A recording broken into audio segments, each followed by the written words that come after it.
Turabaramukije mwe mwese musa mukurikirana ibiganiro vya Ganawe TV twizera yuko mumeze neza aho muherereye hose tunaba nikaze mu kiganiro cacu cyo kuri no musi wa kabiri igenekerezo n'irya gatanu ukwezi n'ukwa gatanu umwaka ni 2026 amakuru ya cinkino turaza kuba tuyahera mu gwa Real Madrid ibintu nivyifashe neza ku mukinyi yitwa Kylian Mbappe na cyane ku ruhande rw'abakunzi no mu gwa Real Madrid aho uno musi bazindutse basaba ko uwitwa Kylian Mbappe yosohoka mu mugwi wa Real Madrid mu kiringo kingana gusa isaha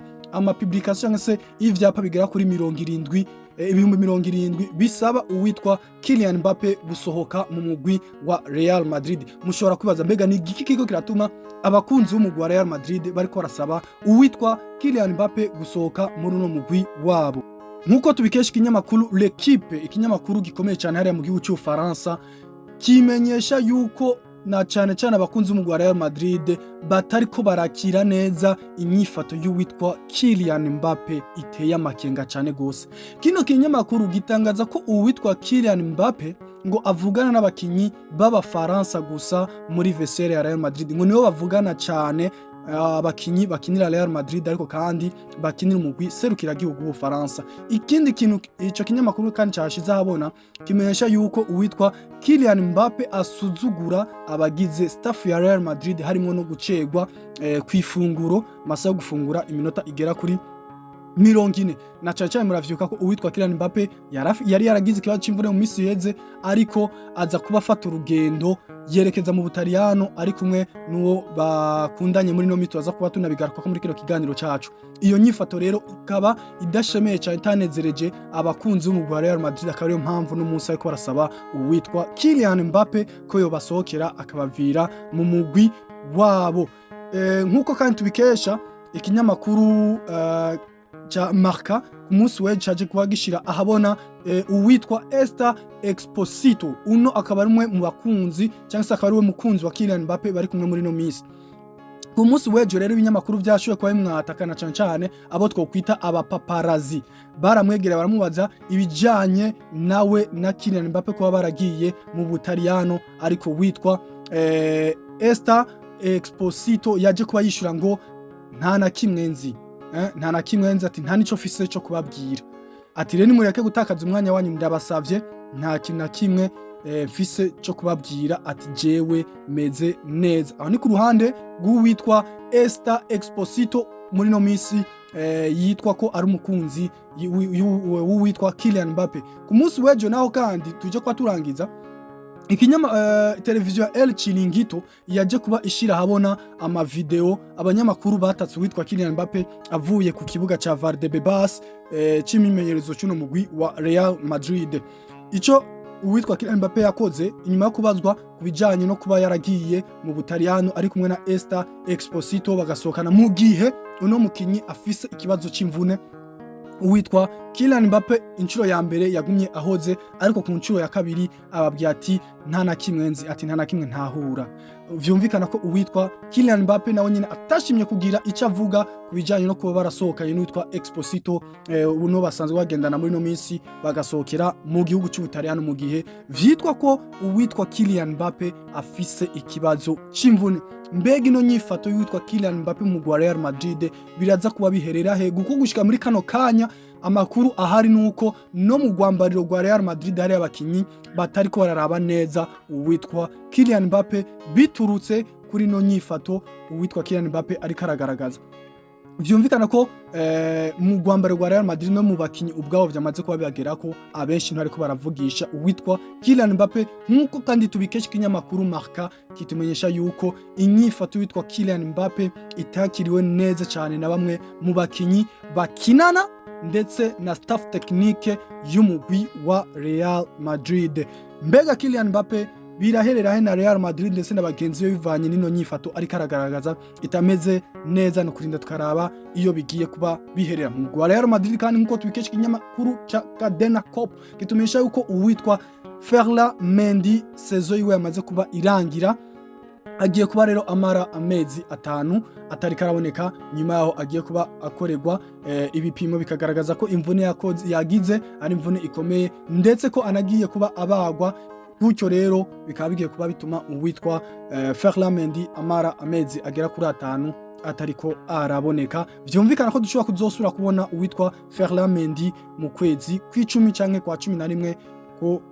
mwisezo ize canke se mu mwaka w'inkino uza wa 2026 ushira 2027 ariko ni ukwezi kwa 10 kuno mwaka nyene tugize gute turi mu mugwi wa Real Madrid kandi hariko haravugwa inkuru n'ubundi imaze imisi igaruka ngo tubikesha ikinyamakuru Marca ku yindi curo igira hafi gatatu nimba atari niya kane kigaruka kimenyesha yuko muri Real Madrid abakinyi ngendegwa ko nka bose ariko arasaba ko uwitwa Álvaro Arbeloa yosubira guhabwa amahigwe akizegwa bakazobandanya bari kumwe nawe mwaka uza w'inkino wa 2026 ushira 2027. Muri abo bakinyi ikinyamakuru Marca cyashowe kwa gishira ahabona turasangamwe uwitwa Vinicius Junior, uwitwa Federico Valverde, uwitwa Thibaut Courtois. Bano bagabo uko ari batatu mu gihe uwitwa Dani Carvajal azoba yasutse mu Real Madrid nibo bazowasigaye ari bakizigenza. Ico gihe uwitwa Fede Valverde azoba ari kizigenza nimero 1, uwitwa Vinicius Junior azoba mukurikira hagakurikira uwitwa Thibaut Courtois. Bano bakinyi rero bari mu bakinyi bagera kuri 7 nimba atari 8 bariko barasaba uburongozi bwa Real Madrid ndetse n'uwitwa Florentino Perez ko yoreka uwitwa Álvaro Arbeloa akaba ari we babandanyana mu mwaka uza w'inkino wa 2026 ushira 2027. Muri abakinyi twashokuba tubabwiramo batatu ariko kandi harimo uwitwa Jude Victor William Bellingham n'umwongereza, uwitwa Arda Güler, Trent Alexander-Arnold, Antonio Rudiger ndetse n'uwitwa Aurelien Tchouameni. Bano bakinyi rero bose niwe ariko barasaba uburongozi bw'umugwi wa Real Madrid na Chanchan witwa Álvaro Arbeloa ko boreka uwitwa Álvaro Arbeloa ko yoshobora kubandanyana n'umugwi wa Real Madrid mu mwaka uza w'inkino. Mu mugwi wa Real Madrid usa n'abarangiza nuko tubikesha ikinyamakuru El Mundo gitangaza yuko uwitwa Thibaut Courtois yamaze kubagaruka yaho n'uruhushyo rwo baganga nyuma yuko amaze igihe kirekire akarakora imimenyerezo ya wenyine ari kumwe ndetse n'abandi. Ku munsi w'Imana tugiye kuba tumubona mu rukino rwa El Clasico rugiye kuba ruhuza umugwi wa Real Madrid ndetse na FC Barcelona kuri Spotify Camp Nou. Mu mugwi wa FC Barcelona nyuma yuko bariko barabona ko ivyo kuzana uwitwa Juliano Alvarez biriko birabagora bibatakuwa amazi,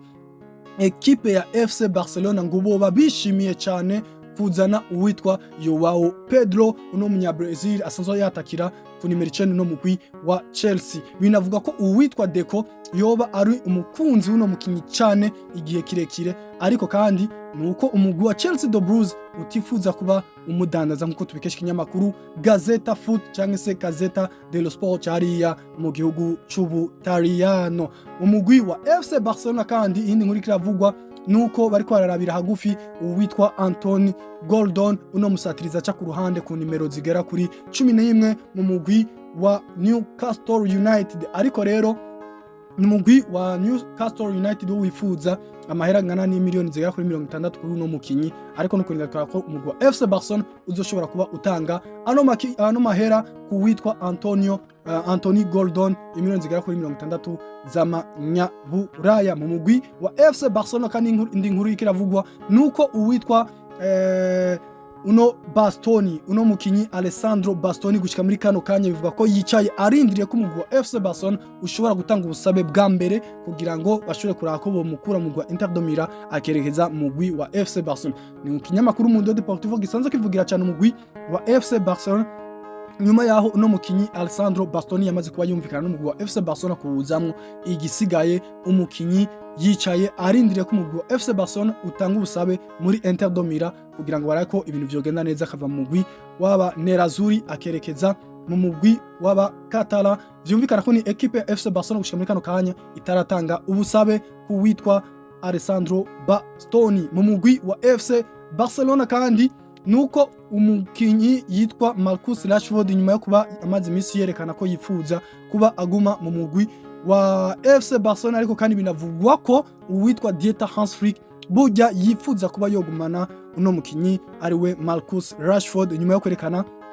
ibiharuro bidasanzwe muri no mugwi wa FC Barcelona mwaka we wa mbere aje nk'intizanyo muri no mugwi wa Blaugrana. Ni uwitwa Marcus Rashford gushika muri kano kanya amaze kuba yinjiza ibitsindo bigera kuri 13 muri no mugwi wa FC Barcelona Tanganama, ndetse n'imipira ivamo ibitsindo igera kuri 11. Vyumvikana ko ari ibiharuro vyiza uno mukinyi yitwa Marcus Rashford afise muri no mugwi wa FC Barcelona, kandi akaba atari n'umukinyi atangura mu kibuga. Ni equipe ya FC Barcelona ye itiyumvisha kuba yotanga imiliyoni zigera kuri 30 mu mugwi wa Manchester United kugira ngo ashobore kuba barekura uno musore, navyo nukurinda twaraba iyo bigiye kuba biherera. Mu mugwi wa Manchester City ni inkuru nziza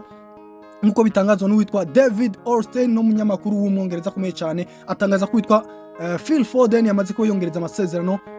mu mugwi wa Manchester City gushika mu mwaka w'2030 akinira umugwi wa Manchester City. Indi nkuru nziza nkuko vyaje ko bitangazwa n'uwitwa Michael Arteta mu kinyamakuru yagiraniye n'abamenyesha makuru, yatangaje ko uwitwa Kai Havertz ndetse n'uwitwa Martin Odegaard bose bagiye kuba bagaragara mu rukino umugwi wa Arsenal ugiye kuba wakira kuri Emirates Stadium umugwi wa Atletico Madrid mu rukino rwo gusubiriza muri UEFA Champions League mu rukino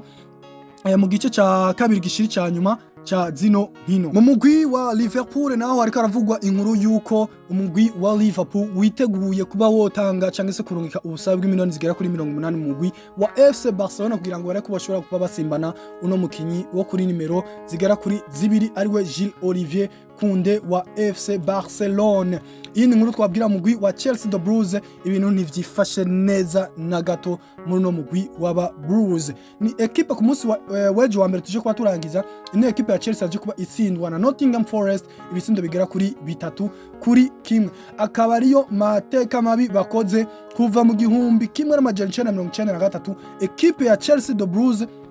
itazi gutsindwa inkino zigera kuri 6 zikurikirana. Ni equipe ya Chelsea yatsinzwe n'umugwi wa Newcastle United gitsindo kimwe, equipe ya Chelsea swiritsindwa n'umugwi wa Everton 3-0, itsindwa na Manchester City 3-0, itsindwa na Manchester United gitsindo kimwe kubusa, itsindwa na Brighton and Hove Albion 3-0. None ku munsi wejo wa mbere tuje kuba turangiza itsinzwe n'umugwi wa